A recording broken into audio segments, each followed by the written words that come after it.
Minha bênção a vocês, a bênção de vocês, aos meus, que nossos orixás nos acompanhem, tanto lá no Exu.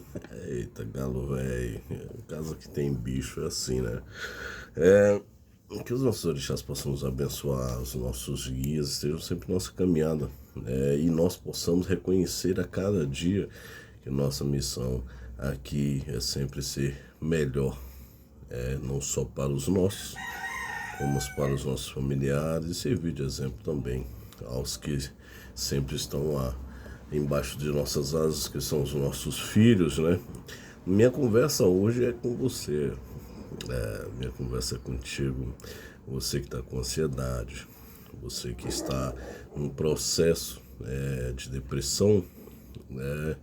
E muitas vezes as pessoas ao redor não entendem. Juro para vocês que chegou um momento da minha vida que eu tive pessoas ao meu redor que tinham depressão. Não conseguia ver ali a diferença entre ansiedade e depressão, porque eu não acreditava em depressão, porque eu sempre fui um homem que acordava cedo, estudava, trabalhava, e quando eu tinha um tempo era para me alimentar.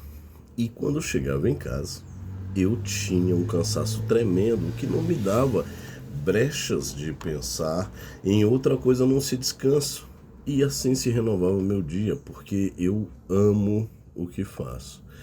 Os trabalhos ao qual eu tenho manuais, ao qual eu tenho por sobrevivência, eu faço com gosto, então era alegre, me alegrava fazê-lo, então eu não tinha tempo para tristeza. E aí fui dentro também da espiritualidade, estudando também a medicina, fui descobrindo o que chegava a esse fator, que levava esse fator, essa patologia, assim podemos dizer.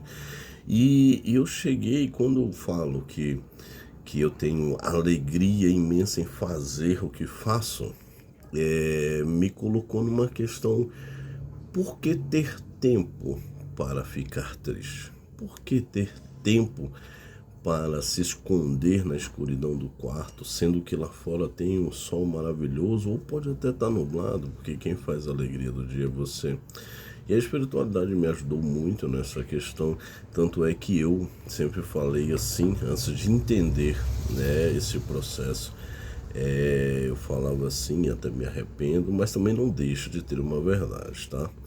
É que as pessoas elas só se escondem em um quarto, claro que só elas sabem por quê, né, dessa fraqueza, desse acolhimento interno que ela precisa. Ela só faz isso quando tem alguém do outro lado da porta, porque quando você mora sozinho, você tem que se sustentar, ou você tem que sustentar os seus filhos, você não vai ter tempo de ficar lá guardado no quarto, ou não vai ter tempo de ter alguém lá te levando água, te levando comida. Então, quando se tem alguém atrás da porta, é muito fácil você falar: não vou mais trabalhar, não quero mais saber da vida. Então se eu pensava, né, foi um processo até entender que a ansiedade, a depressão, ela faz com que o corpo não tenha animosidade para nada, né? E olhando para você, principalmente você que teve processos como internação, processos como a repúdia da família, né? E ninguém entendia que isso realmente lhe fazia mal. Eu quero dizer uma coisa para ti, principalmente se você tiver filhos, tá? A espiritualidade ela é tão boa que ela nos faz ouvir, ser ouvidos e ser entendidos. Porque para a espiritualidade, isso tudo é uma questão de dependência emocional, é uma questão também de você não conseguir se reconhecer mais.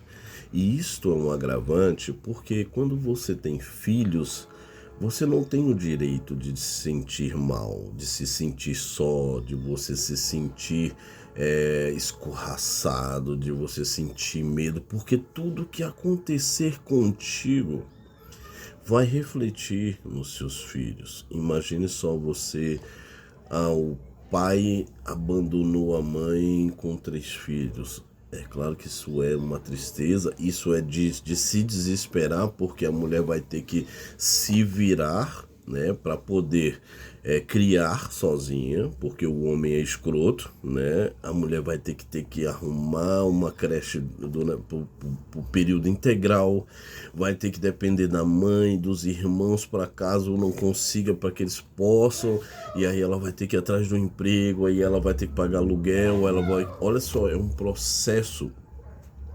que, igual eu disse, é de se repudiar, né, vindo da parte de um homem. Porém, como uma mulher como esta que tem seus 3 filhos, que depende dela, vai pensar em não ter vida mais, ou pensa em entrar em desespero, o medo, é óbvio que isso é importante, isso vai fazer com que ela tenha mais força. Antigamente era assim, claro que com o passar das gerações, foram ficando mais flexíveis essas questões.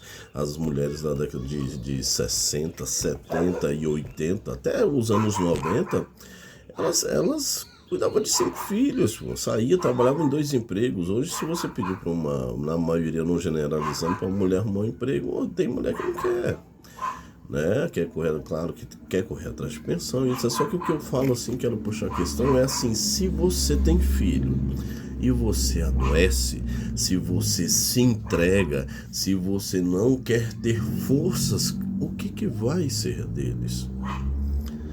Não é uma questão de preocupação minha para só com você como pessoa, mas os seus filhos. Imagina você entrar num processo de internação onde você vai passar 15 dias. E aí são 15 dias onde você não vai acordar, poder ir até o seu quintal, você não vai poder fazer um lanche do jeito que você gosta, você não vai poder fazer um almoço que você gostaria de comer, como uma lasanha, você não vai poder ir num churrasco, você não vai poder visitar os seus pais.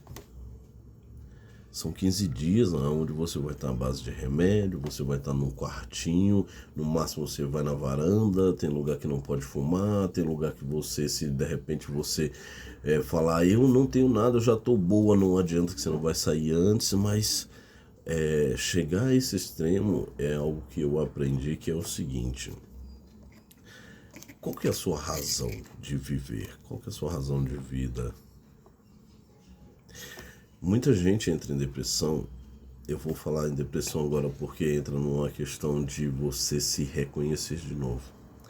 Muita gente entra numa questão de depressão onde ela dependeu de todo mundo a vida toda e de repente ela precisa caminhar sozinha. Aí ela vai se entregar ao medo, ao desespero, desculpa, né? Tem gente que entra num processo de depressão porque fez algo errado e precisou ser dito, ou descobriram e a outra pessoa falou, não quero mais saber de você. E a pessoa, dependente emocionalmente, entra em depressão. Ou de repente você chega do serviço, né, principalmente as mulheres, e está... vou chegar, né, tem as coisas dos meus filhos para arrumar, meu marido vai chegar a ter que fazer isso, aquilo, lavar louça. De repente o cara fala, não quero mais você, e vai embora. E aí vem essas questões, só que por que eu falo da dependência emocional? Quando você para e analisa que você não tem o porquê de depender de alguém, você consegue viver melhor. Imagina só se você todos os dias se agradecer a Deus, obrigado meu Pai. O que eu preciso hoje para ser feliz é só do meu sorriso ou enfrentar os meus problemas? Que aí vem a questão da ansiedade.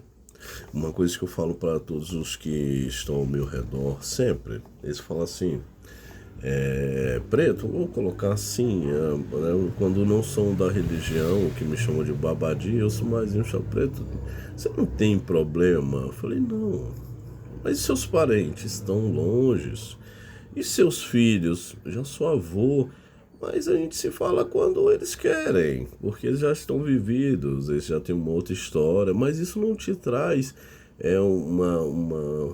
um medo de ficar sozinho, mas eu sou sozinho desde que eu nasci. Eu não nasci com o irmão gêmeo.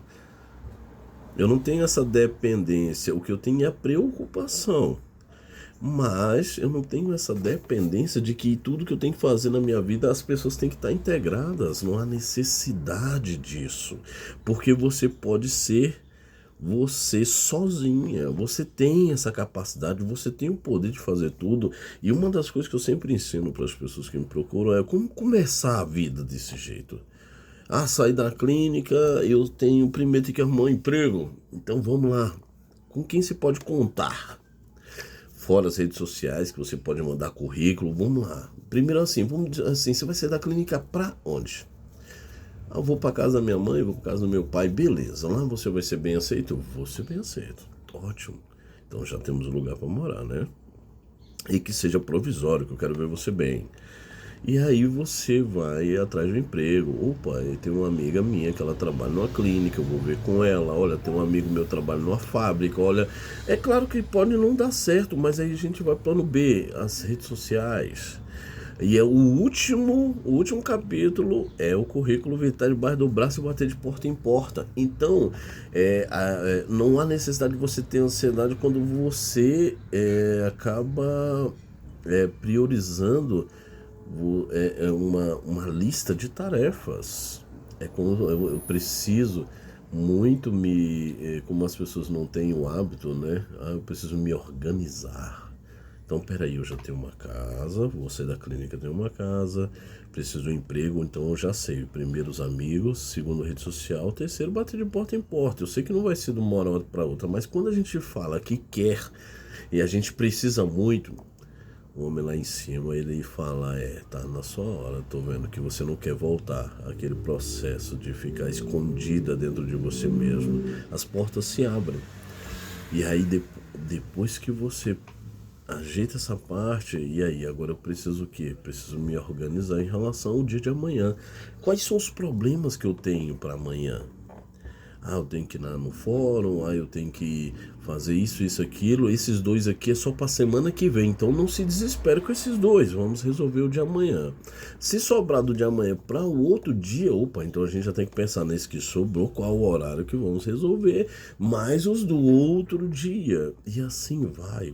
Quando você organiza a sua vida pensando que você só precisa resolver os problemas mais sérios hoje, você deixa de se estressar com os que ainda nem está no tempo de resolver.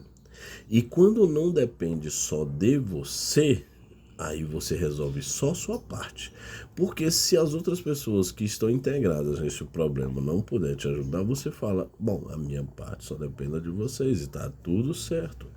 Isso faz com que você diminua suas crises de ansiedade. Tem gente que fica ansiosa porque amanhã tem uma entrevista. Para que essa entrevista é amanhã? O máximo que você tem que se preocupar é em se preparar para a entrevista e não ficar ansiosa. Tem gente que fica ansioso porque vai ter a festa de formatura de fulano. Mas qual o problema? Quem vai se formar não é a outra pessoa? Mas tem o vestido, tem a maquiagem. Mas espera.